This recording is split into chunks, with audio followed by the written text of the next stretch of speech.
Siyabingelela egameni lika Jesu Kristu waseNazaretha.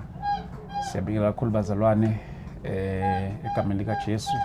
Igama lami ke uST wakwaDlamini. Namhlanje ke asike studio siphumile. Sihambile sazafika sila eindaweni zaseSoweto la esihambe safika khona. Omunye umzalwane wethu la asibize khona. Sathi hayi okungcono it is vele nje size kuye straight la akhona khona ke njoba sifike la kuye qathatha lapha kwakhe. So ke siyabonga kakhulu bazalwane egama lika Jesu. Before we even start the show singanibonga kakhulu. Let me just pray nje kule mzuzwana. Baba egama lika Jesu Kristu waseNazaretha, I pray as we are about to start, mighty Father, we pray, oh God, uNkulunkulu engcwele nakuyo le ngxoxo njengoba sifikile la ekhaya. uNkulunkulu sicela ukubona umusa wakho ke uvela nangamandla ngegama lika Jesu Kristu waseNazaretha. Amen. Amen. Siswami sabingelela. Yanibingelela futhi. Niyaphila kodwa? Siyaphila futhi njani? Siyaphila kakhulu. Uye wasibhalela wasifonela ekusifoneleni kwakho walichaza udaba lakho ukuthi kwenzakalani. Mhlambe nje ngenxa yokuthi asike studio sizovele siqhome esihlale nje straight odabeni esiluzele la ekhaya. Uye wakhala ngabantwana bakho ongasahlali nabo ukuba ukuthi bathathwa bayisa somewhere ngenxa yesimo akade ubhekane naso. Mhlambe nje ngoba bakade uyikhuluma nami, mhlambe ungamkhandela umbukeli wethu lapha ekhaya isithombe sokuthi kwenzakalini uzofikela khona ungasakhona ukuthi ube nabantwana bakho. Yebo bhuti. Ngizoqala ngibingelele nje.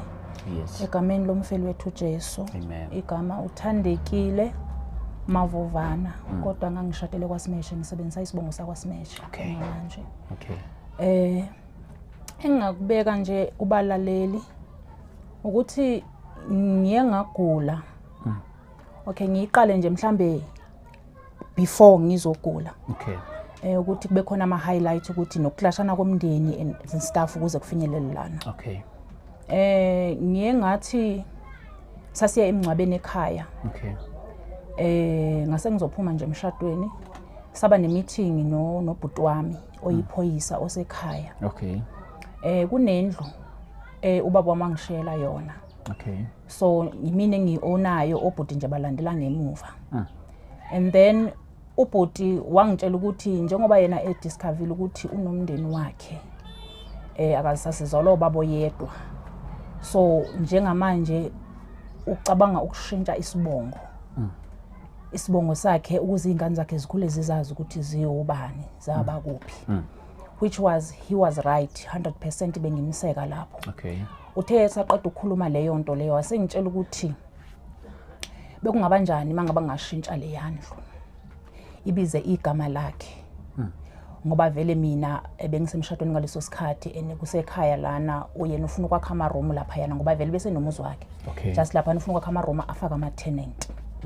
Ngase ngimphendula mina ngathi kuyena buti anginankinga ngalento oyishoyo, ukushintsha igama kuyona inkinga, but into esingiconfuse njengamanje uqeda ukungitshela ukuthi wena ufuna ukushintsha isibongo, ubiza isibongo sakho leso sitholile, and then indlu mase ngiyishintshile ibiza wena kuzobe seyibiza abani la ekhaya. Kusho ukuthi ikhaya sobe singasenalo nabantwana wethu.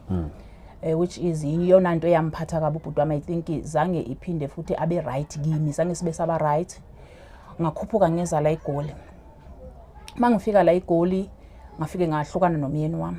Mangihlukana nomyeni wami umndeni wami wonke wangithuthelela. Maybe mhlawumbe ukuphazamisa nje nakuleyo ngxenye ungisayinele mawukhathala lapho ke. Mhlambe isizathu sokuhlukana kwakho nomyeni wakho ngiyathanda ukuthi umbukeli wethu lapha simuphe umqondo ophelele. Okay. Isizathu sokuhlukana kwami nomyeni wami wangithwala ngino 14. Ngashada umuntu engamazi ngiqala ukumbona. Angikaze ngamthanda. Yebo ngizele naye izingane kodwa angikaze ngijabule emshadweni wami. Kwaze kwafinyelela lapho ukuthi bese siklasha ngempela ke manje bese ngisindiswe ngoba ngaye ngasindiswa. Kwasho ukuthi manje siyaklasha kakhulu kangangokuthi makumele ngiye esontweni kumele ngicele mangabe ngathandi angizuye esontweni. Makuthe kwenzeka wavuma ukuthi ngiye esontweni, abazalwane zofike ngibabikele ngicela imikhuleko, bazongiphelezela makuphuma isonto bangibeka endlini, bamemeze basho ukuthi baba uSimeshe nangu umama sebuyile esontweni. Bezama ukuthi babonise ukuthi ngempela bengiye esontweni. So kuye kwatholakala ukuthi udaba lwethu vele luya escalator ngalendlela ukuthi is getting out of control. Ngagcina ngibona ukuthi no, kushuthi kahle mina naye asinayo ifuture. Ngcono ngiphume kulomshado ngoba angikho happy, angijabulanga, umndeni wami uyangiphoqa ukuthi ngihlale kuwo ngoba babengifose kwasekuqaleni ukuthi ngihlale ngoba ngangifuna ukubaleka, bathi no, nathi sagana kanjalo uzojwayela, kodwa mina azange ngikuthole injabulo nokujwayela nako konke nje lokho babekuchaza. Yebo. Alright. Sengadlula lapho. Yeah, no, yes ma'am. Yebo. Alright. So ngakhuphuka ke ngeza la eGoli. Mangifika la eGoli ke ngashiya umyeni wami. After ngishila umyeni wami, umndeni wami wangithukuthelela. Because of they did not understand isimo ngangibhekene naso. Nga decide ukuthi hayi mangengiqhele kubo ngiziphilele impilo yami. Ekuyiphileleni kwami impilo yami ke ngiye ngazala ingane lapho ngikhona. Ngoba le ingane isikhuluma ngazo namhlanje akuzona ezakhe. Ngazala lezo ingane lezo. Kuthe ngo 2022. I think it was around April. Ngahlupheka ngalendlela eyisimanga ukuthi ngangiminze ikweledini, ngingasakhona ukubhadala irent, bengihlala eUvele ngaleso sikhathi. Bengihlala sengihlala emgwaqeni nezingane sengiyiphara. Ngaya epolice station, ngafike ngayocela kumaphoyisa ukuthi ngicela bangitholise ishelter lapho ngizokhona ukuthi ngithole indawo ngihlale nezingane ngibe safe. Ngoba amaphoyisa asebenzisana nama social worker. Then kwatholakala ukuthi amaphoyisa nama social worker bayazama ukuyithola bafonela ama shelters abasebenzisana nawo. Kwatholakala ukuthi agcwele. Babuza ukuthi kanti ayikho yini imember yomndeni esingayithinta kulesimo ngoba kusebusika awukwazi ukuhlala nengane phandle. Ngase ngibanikeza amanamba kabhuti wami as in-nest of kin yami vele. Mabemfonela ubhuti wami wathi ngenxa yokuthi uyadrive ngaleso sikhathi angeke akwazi ukukhuluma nabo, but yena uzongithinta ntambama ngoba azange ngimtshele ukuthi kunodaba olunjengalolo. Ntambama ngempela wangifonela ubhuti wami. Maye ngifonela ubhuti uthi kumina dadewethu ngiyayizwa lento le abangitshela yona amaphoyisa, kodwa mina into engifuna ukukhuluma nawe ngayo kumalungana ukuthi lezo ingane lezo kukhulunywa ngazo ngicela uzibuyisele kuyise. Mina ngeke ngikwazi ukuthi nginakekele wena ngiphinde nginakekele lezo ingane lezo. Wathi kumina ngicela ukuthi uma usuzihambisile ungitshele. I don't mind ukufakela imali yokugibela nakusasa, wena ngeke uzongihlule wena ngoba ukwakithi wena. But le ingane engingazazi izona ezizongixaka, angifuni into ezongixaka la endlini. Wasethi kumina futhi enye into engifuna sikhulume ngayo ile ndaba yomuzi. Kunemali engayibhadala kuloya muzi yayingango 11,000 yacishe yadliwa umasipala. So ubaba nje kube seshonile ngicela ukuthi sikhulume ngayo ukuthi sizobhadalana kanjani. 2, into kumele uyazi ukuthi noma uyabuya uzala ekhaya mina ngeke ngikhona ukukunakela ngoba ngibhizi nezinto zami nonkosikazi wami silungisa into zomshado ngoba umakoti becishe wamdivorce inkinga zabo.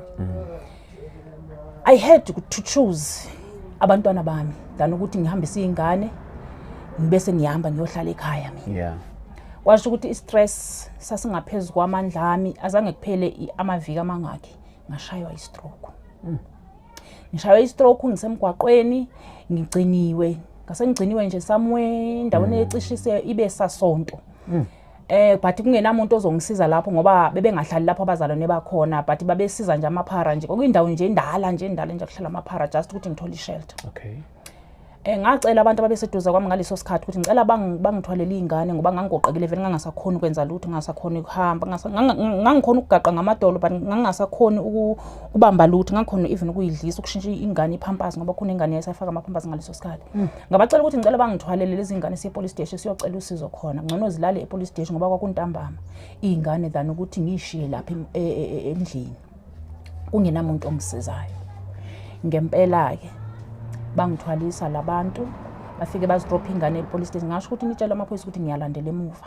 Ngalandela emuva ngempela ngafika. Mangifika lapha ngafika e-police station sengasokhona kwenza lutho. Ngafike nje ngalala yiwona amaphoyisa abiza i-ambulance for me. Okay. Ingane zalala e-police station that night. And then mina ngaya esibhedlela ngithe mangibuya esibhedlela ngathola ukuthi ingane sezanjiswa kuma social worker. Okay. Ama social worker afika lapho ngangikhona bathola ukuthi isimo sami nesimo sala ngihlala khona asikho right. Bakhuluma nami bathi bacela ukungisiza ukuze ngikwazi ukurecover kwisimo engibhekene naso. Abangithathela abantwana kodwa nje bazosayina i-contract ye-2 years ukuthi ngikwazi ukuba nami ngibuyele esimeni then emveni kwalokho ngizothatha ingane zami. Ngavuma. Ngempela saye ecourt kwenzeka lokho. Baba placea e-home almost cishe unyaka. Kanti ubhuti wami lo iphoyisa ubhizi baye bamfonela bamtshela ukuthi ngiyagula but yena zange asangifonela azi ukuthi ngikuphi kwenzakalani. Uye wadika ifamily yami engizalwa nayo kubaba. Okay. Kanti labo bantu labo kade bengifuna kodwa bebengasho. Wathola ke udadewethu usekhulile udadewethu yathi una 71 years kulonyaka. Wathola udadewethu abanye bathi ngeke sikhona ethina ukumsiza ngesikhona ukuthatha ingane yena wathi yena uzokhona ukuthatha ingane uzoyithatha ingane. Alright. Ama social worker ngitshela ukuthi yazi sithole udadewenu okanje nakanje uyamazi yena ngathi mina yebo ngiyamazi. Ngathi kodwa ingane zami angifuni ziye lapho. Kungcono ingane zami baze around Joburg because ngiyakhona ukuzibona anytime. Okay. But ayikho into esizoyenza because isimo sakho asikho right.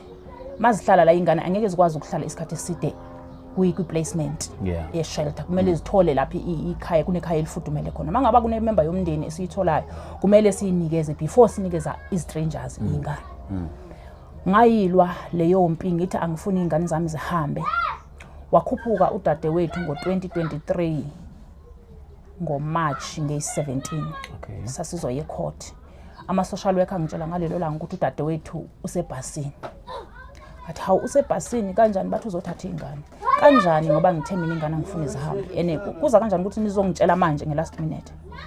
But ayisisa awusiniki i-choice because isimo sakho vele yiso esingavumi ukuthi ingane zibe kuwena. I've tried ukuthi ngilwele ukuthi ingane zami zingahambi. Okay. Banginikeza igumbi mina nosisi wami basinikeza iroom ukuthi sikhulume njengama sisters because bese kuneminyaka sagcinana. Okay. Masikhuluma nosisi ngiyamtshela usisi ukuthi sisi ngicela utshela ama social worker ukuthi mina ngithi uma wengane angifuni ingane zami zihambe. Ngiyacela sisi angifuni ingane zami zibe kude nami. Kuba ngifuna ukuthi ngizibone anytime mangifuna ukuzibona. Udadewethu wathi kumina kahle it's not about ingane. Mina ngithunyiwe njengoba ngila. Sihlalile siwumndeni. Sakhuluma sasithatha isinqumo sokuthi njengoba kade sikufuna ngoba wena kade sikufuna ngoba awusabuye ekhaya. Kuthema kuvela ithuba leingane sathi masilisebenzise leli thuba leli leingane ukuze sithole wena ngoba masiphethe ingane zakho uzokwazi ukuze ekhaya. Okay. Ngambuza mina ukuthi yini kahle nifuna kimi emva kweminyaka engaka sisi? Yini le enifuna kimi emva kweminyaka engaka? Wasethi yena ke kunento esifuna ukuzokwenza yona. Ngathi yini yona leyo? Wathi ngeke ngitshele woze ekhaya sizokhona ukukutshela. Ngithi okay. Kuyo yonke le meeting benihlalile niwumndeni.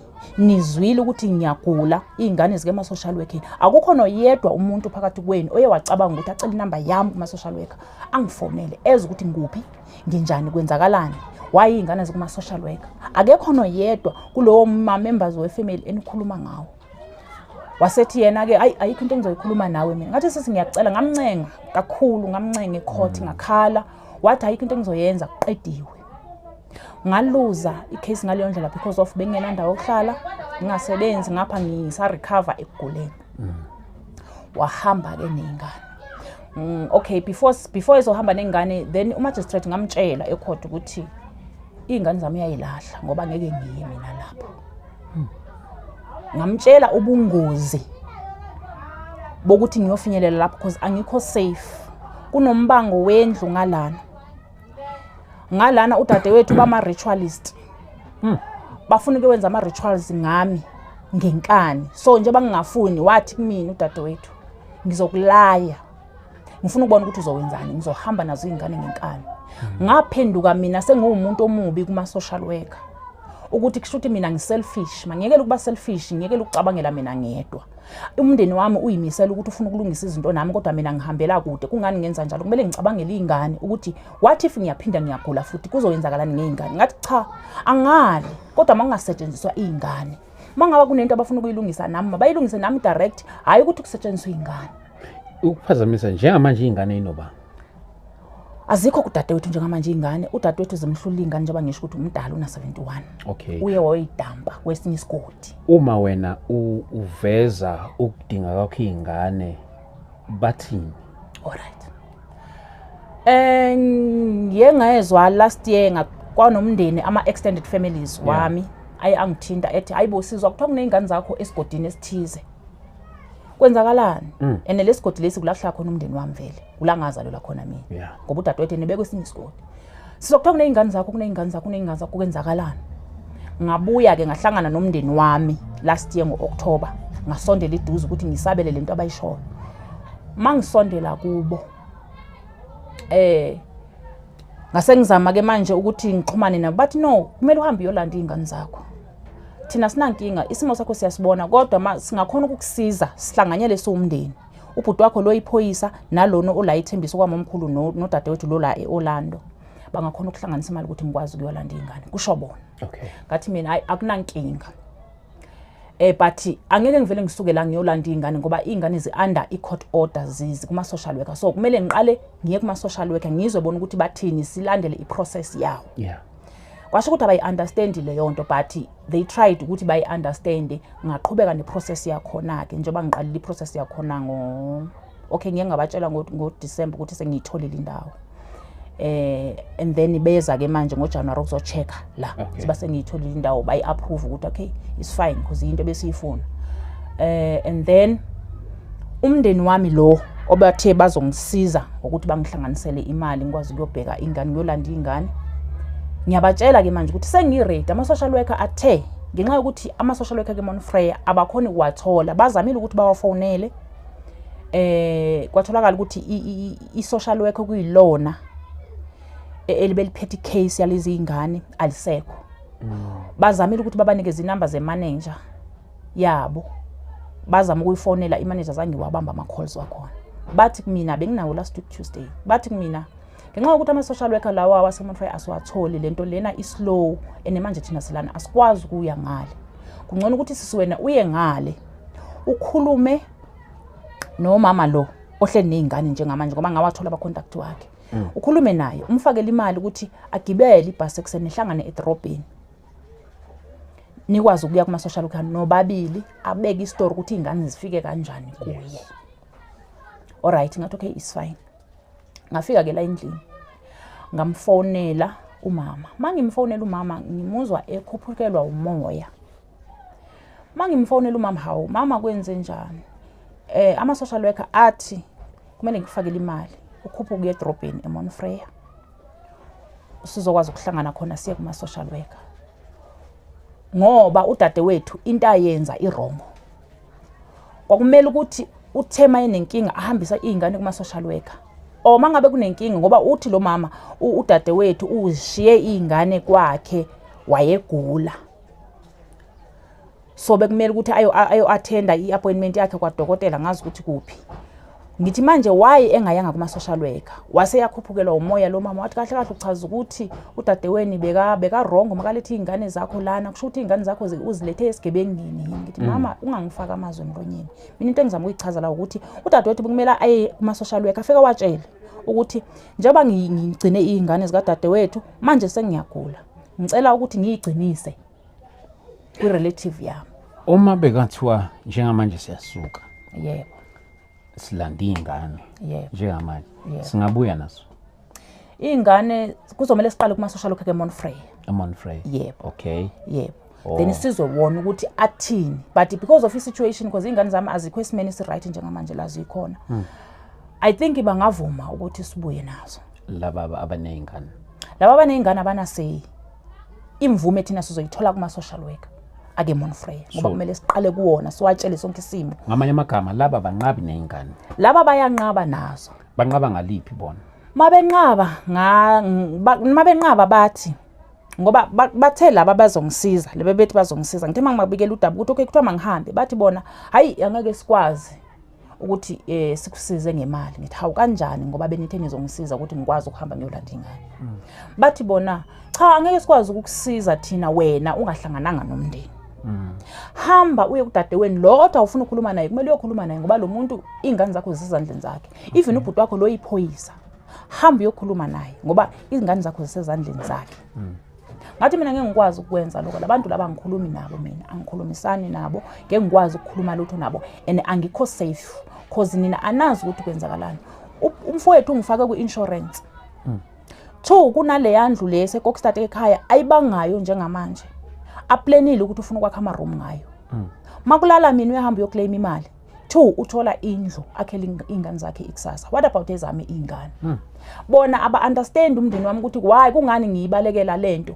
but manje kuyibalekela kwami mangingaya mina ngihamba ngedwa lapha ngingaphephile which means ingane zami akekho umuntu ozoyihlenga kule yankinga makulala mina into esengiyilwela manje ngilwela ukuthi njengoba mina ngila ingane zami zikwazi ukuthi zisuswe ezandleni zabo ngoba angazi ukuthi baplanani ngazo njengamanje zingakanani lezi ngane omunye una 5 years omunye una 4 years o 5 and 4 yes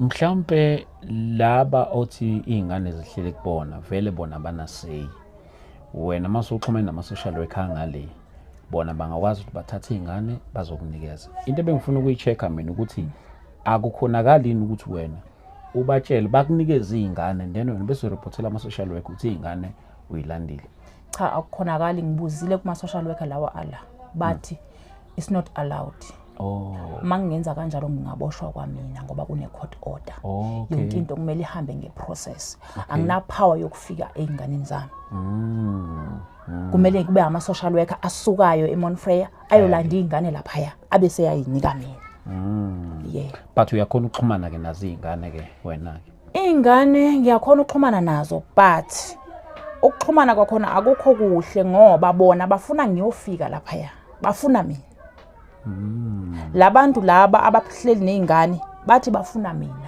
mina mangizofika manje mina ngifuna ukuyofika lapha ngoba angikho safe wena ukhona ukuyofika lapha angikhona ukuyofika kubo ngoba angiphephile njengoba bethi bayakhuluma bahlala beumndeni baqeda angazi ukuthi awapha ama rituals abafuna ukuyenza ngempilo yami bazowenza kanjani vele ngempilo yami mina bebezwe ngithini kungani kumele nama rituals abafuna ukwenza ngoba udadewethu wangitshela wathi yena njengoba mina ngala ukuhamba le whatever lebe bezoyenza kimi bazoyenza inganeni zami obvious kusho ukuthi khona into sebeyenzile vele sebeqalile uxayini ukukhuluma nengane ngikhulume nazo kuye lenyanga le edlule but bengikhuluma nazo through umakoti kalo mama lo ohleli nengane manje okay bengikhuluma nazo ku WhatsApp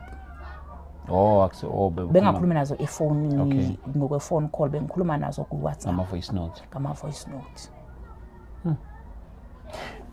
mathwa like into ifisayo njengamanje nje kuso lesisimo ngiyazi ukuthi kakhulu ufisa ingane zakho zibuye uzohlala nazo engikholwa ukuthi lokho kuyiprocess mhlambe kukhona yini okunye okufisayo ufisa sengathi mhlambe kungenzeka ngakhona ukuze impilo yakhe ibuyele back to normal ngendlela ofisa ukuthi ibe ngakhona yebo nginesifiso bhuti ngoba ngizama ukuqala impilo njengoba ngibona angisebenzi kodwa ke ngomuntu ozisebenzayo ngomuntu nje one-ambition yokusebenza ngomuntu othanda ama-business and stuff so kune product engiyidayisayo ngiwumuntu ofisa nokuthi ngiqale ibusiness lokupheka but amandla anginawo and anginawo amandla wesitoko lesi salento lensipho engidayisa ngidayisa insipho isicelo sami engasicela nje eSouth Africa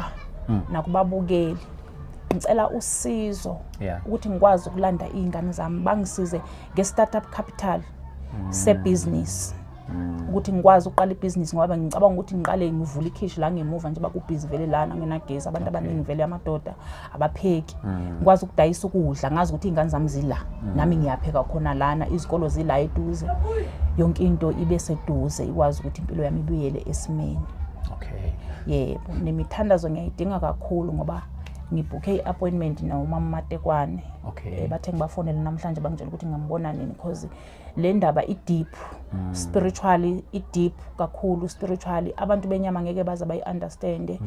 Kuningi okwenzakalayo edila nakho oku-spiritual engidinga umuntu okhulekayo onjengomama Matekwane ukuthi angangisiza sibambisane size siyinqobe lempi ngoba it's more than le situation esibhekene nayo.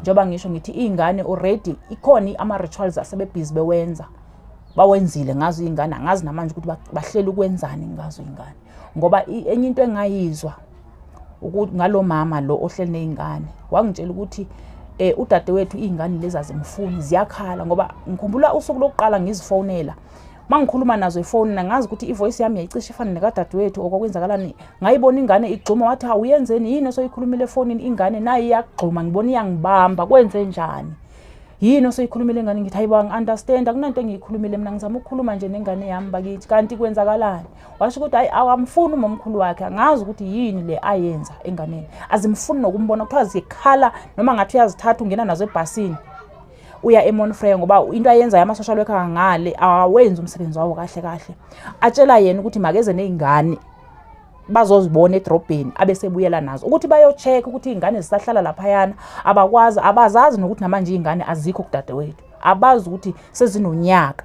kule nyanga zihlala ngale ngoba isiqiniseko saloko kune-proof yona le eno-5 years ingane ibi-graduate last year ngoNovember nge-16 umama lona wangitshela ukuthi iya-graduate ifike yangena iwayifake crash ngale so i-graduateile kune-proof ye-certificate se-graduation ukuthi ngempela ibihlala lapha ama-social worker engazi ukuthi ingane ihlala khona.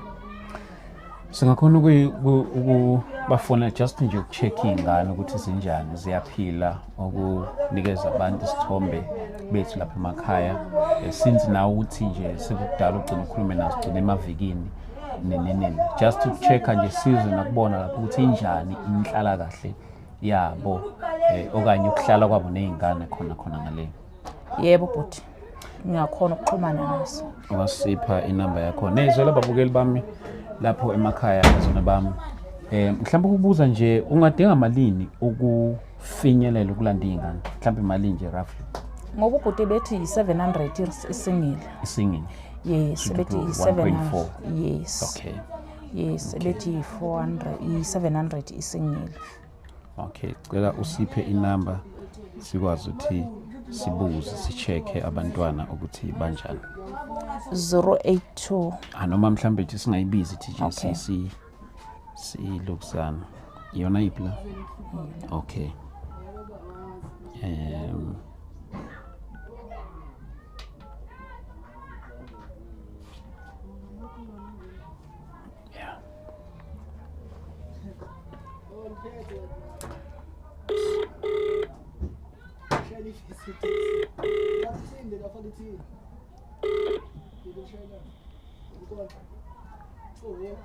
Hello. Yebo njani? Sikhona nathi uxolo nje mama ukukuphazamisa ukhuluma no-ST Dlamini lapha kwi-ST Media. London. Ukhuluma no-ST Dlamini mama lapha kwi-ST Media. Ukwazi ngoba igama? Thandekile. Yes mama, sihleli noThandekile lapha la kwi-show yethu.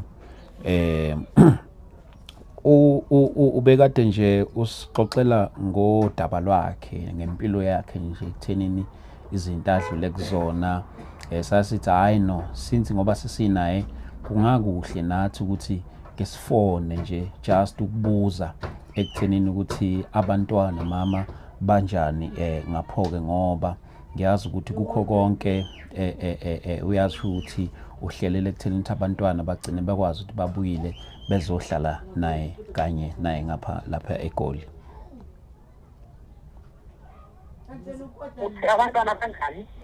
Ukucheka nje mama ufuna ukucheka nje ngabe kuliqiniso ngempela ukuthi abantwana bakaThandekile bahlala nawe ngaphoke? Bahlala. Yes mhlambe ekuhlaleni kwakho nabo lapho ke uyaxhumana yini ndiyena labantwana bakhe? umhlalahlale ndiyaqonda uba kabini ndiva kumagodi ethi be-WhatsApp njalo ne-WhatsApp abantwana bakhe. Mna uwaxhumana nam ngoDisemba. Okay. Waphinda waxhumana nam. Okay. Sisi ethi ufuna ukuzolanda abantwana. Okay. Ndathi mna akaxhumane nefamily yakhe. Yeah. Mna ndisofamily yakhe ndigcinele usister wakhe owayezothatha abantwana beGoli ube ngekho right. Abantwana ba-right kanganto yoba ndabafaka esikolweni. Wow. Lo last year lo omnye owusandiso wenza i-crash uwa-grade R. Okay. Lo owusisipho use-crash. Okay. Shuthi ngamanye amagama wena mama ngokwakho awukwazi ukuthi ungamnikeza abantwana ungaxhumananga nalo bantwana wabathatha kuyena. Andikwazi engaxhumananga nabo yena. Yes. Bendifone lo brother wakhe lo oyena ama-social worker ayifonele yena wathi ubrother wakhe yena uyaphangela umzukisi. Uyaphangela so uzawuxhumana no-sister bakhe. Waxhumana no-sister wakhe ke lo wazothatha abantwana. Uyandifonela ke ngoku umzukisi ubrother wakhe. Okay. Mama ngizwa kuthiwa ngithanda ukuxokozela noThandekile ufuna abantu abakhe. Ke mna uthi why engafoneli mna okanye afonele usisi afonele mna. Mna ke into endiyitshilo kuyo ke anakwazi ukuthi mna mandithatha abantwana ndiye nabo kuma-social worker edolophini eMount Frere. Ndithi anakwazi kaloku mna. Yeah. Mna azafuna imibuzo into eyayiphethwe kusister wakhe ama-social worker mna ndizafika ndingayazi. Yayibona? Okay. Ndithi mna why engaxhumani no-sister wakhe usister wakhe athatha abantwana okufuthi ayomthetho wama-social worker lo uba kuthathwa abantwana basiwe kuwo. Yena uzaxeshiya ama-social worker angene naye emotweni ayibantwaneni. Yena ugcinile ukuxhumana naye yena umama wabantwana uThandekile. Apha evekini besixhumana apha evekini kangabantu ade ndamxelela ndithi mntanam wena ndikwazi animazi nyhani ke tata. Andiyeke ndimkhombe nasebusweni. Okay. Umuntu endimaziyo ngoba ndizalana naye usister wakhe. Wandithi banomama abayi-2. Yes. Usister wakhe umama wakhe ungowalapha ekhaya. Yena umama wakhe uhoyisile. So ke mna ndimazi ke mna Thandekile umuntu endimaziyo endaye ndakunceda ngoba ndibona uba impilo yakhe injani. Ndathizisa abantwana babe kum abantwana. Ulo usister wakhe. Salukazi sami siyabonga kakhulu angazi noma siswami ngoba nginaye la uThandekile mama angazi noma mhlawumbe siswami khona ubungafisa ukusho kuyena umama. Hayi akakho into engayithetha uThandekile kanganto yoba mna sendizisola. Neva tata mna ndiyabathanda abantwana. Umthetho lo wam mna ndihlenda umuntu okhulisa abantwana ndazala futhi ndinabantwana bayi-7 nabazukulwana bayi-16. Akungabana ndihle nabantwana bakaThandekile ngathi ngiqala ukubona abantwana. Ndiyabathanda indalo yam abantwana. Andifuni umntwana ohlelelekileyo. Ngababona nangoba behlele benempahla ezindibeni ntathu impahla zigcwele ilanti.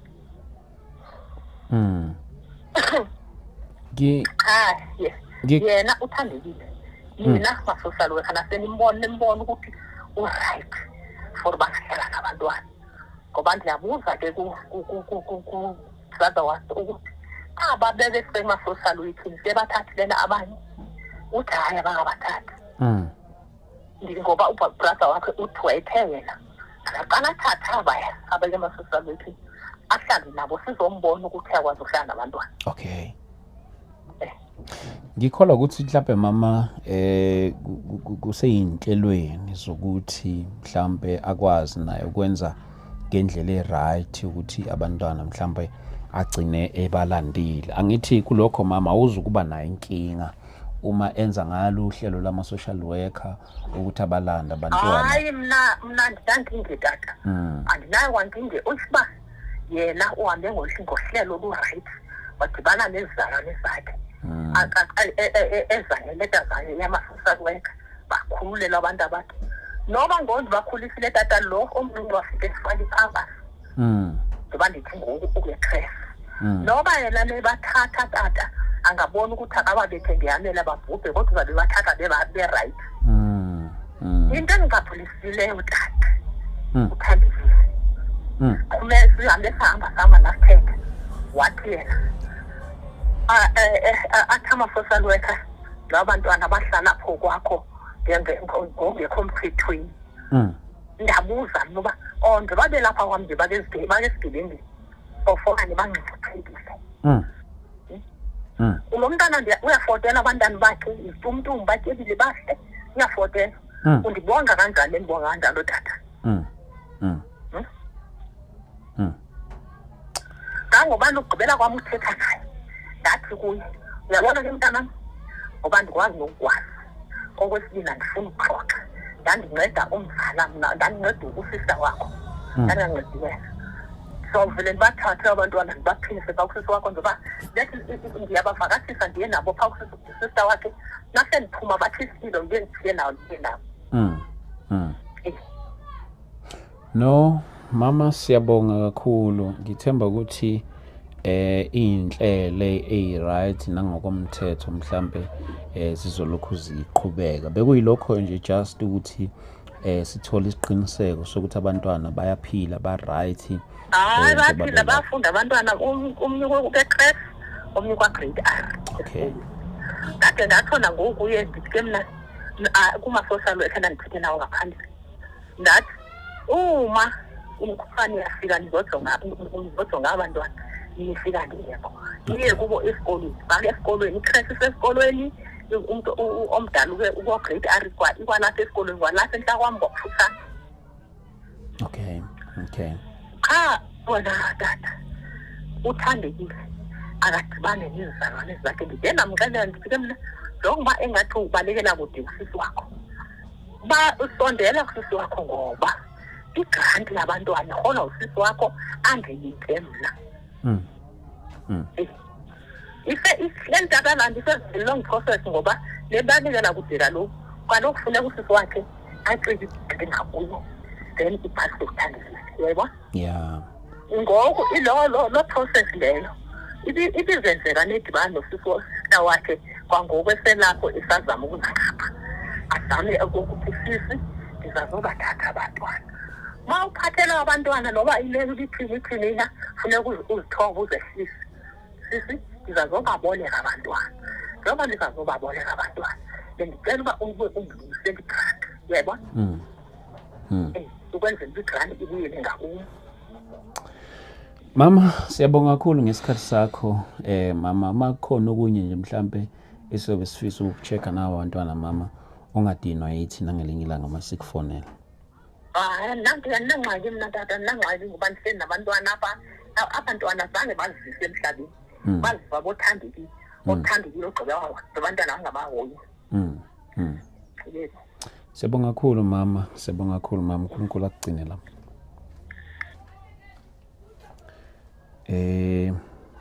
Uyamuzwa mama esikhuluma naye usisi wakho yena ugcine kodwa ukuthe yena ukhuluma naye sisi wakho ngixhumana naye vele ngamtshela straight from a court ngatshela magistrate ngathi angeke ngixhumane nosisi wami singamfonela yena ngangizisebona bokhulu kakhulu yebo singamfonela ake simcela ukuthi simfonele just ukumchecka nje ukuthi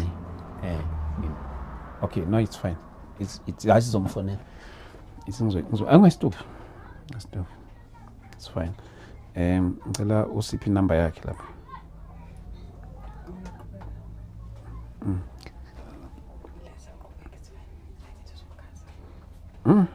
no it's fine ungahlala ngizobambe to rest kancane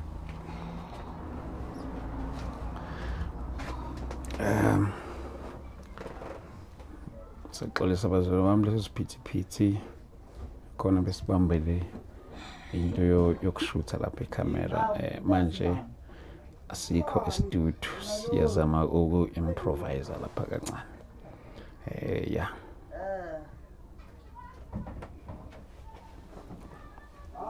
Ngicela ungidayelele inamba yakhe simasayitholile. Sicheka la. Chimangisa ngoba.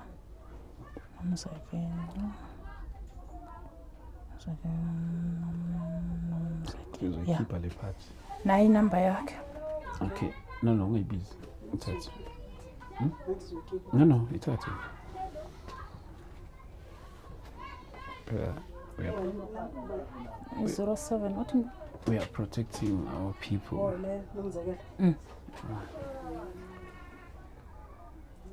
That's all.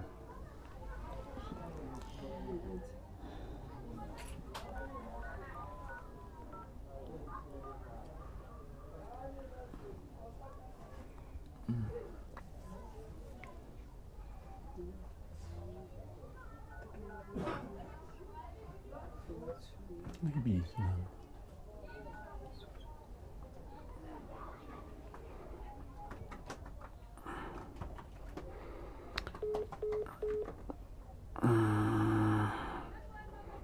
Mhlambe network.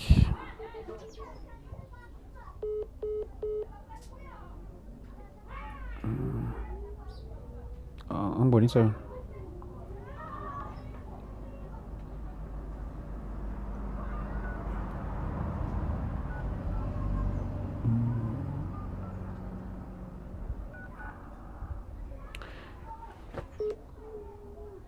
It looks like ngathi ayingena akanayo enye ifone.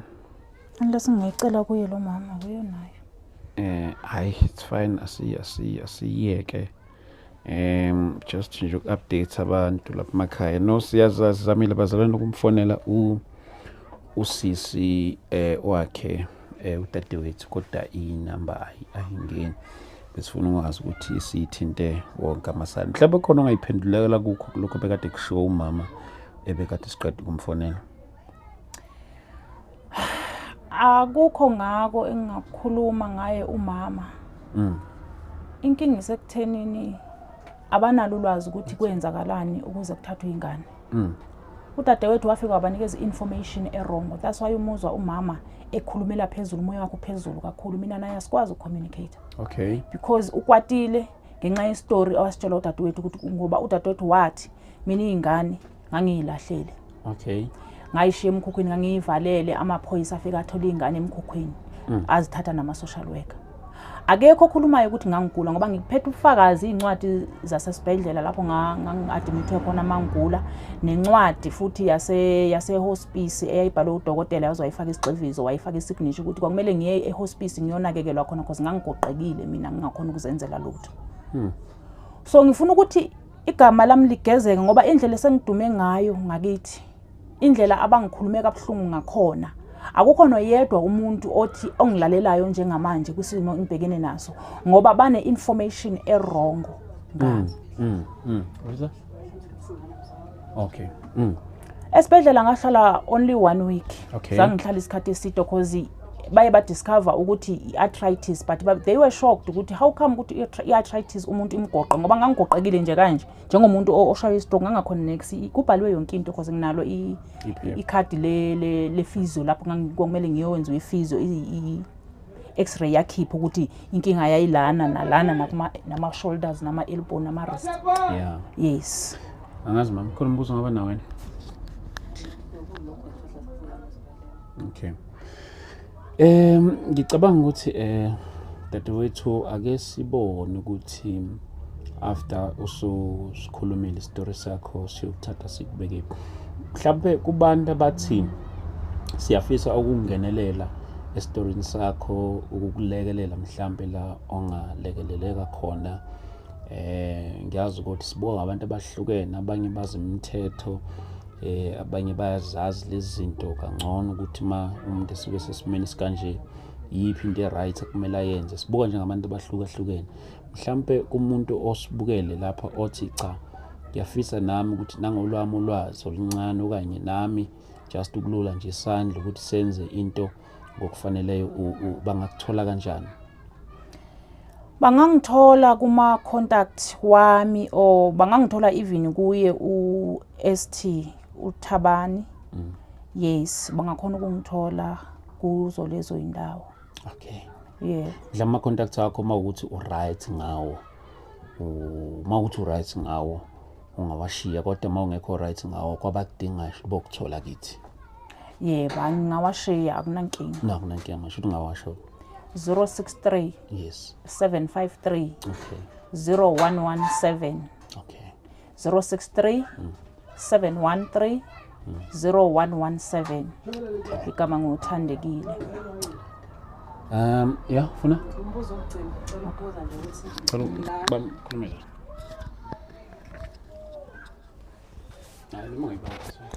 umbuzo engicela ukubuza mama ikho ukuthi le ndawo ohlala kuyona la uyarenta o indawo nje ositholele yona. Cha, angirent, indawo nje ngizitholele yona. Oh, Yebo. khona umsebenzi owenzayo mhlasimpe ukuvuka ekseni. Yebo, ngidayisa insipho ngase ngakubonisa. Ungayithatha sibone makunankinga. Ngisukume. Okay.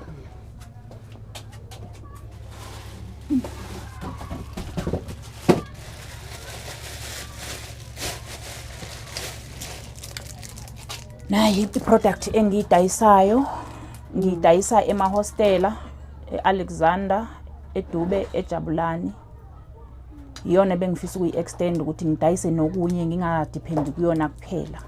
Ngoba iyangihambisa kakhulu njengoba manje sengizoba nezingane bengifuna nje ukuthi ngivule ikhishi ukuthi amandla anginawo ngikwazi ukuthi ngivele ngipheke ngibe seduze nezingane. Oh, okay ma. Siyabonga. Insipho yokugeza eyokwasha imalini. Eyokugeza isiza induna imbandama yilonda ulunywa emzimbeni. Yebo. Okay. Imalini manje? U50 mayinje uhalf kuba u25 ngiyayinqamula. Okay ma. No, siyabonga sekufisela inhlahle. Engathi nobukayo la oyifuna insipho ngoba inamba zakho usuyishiyile angakhona ukuthi ayithenge. Ngiyabonga kakhulu sisi. Siyabonga kakhulu mama. Thank you so much. Ngiyabonga.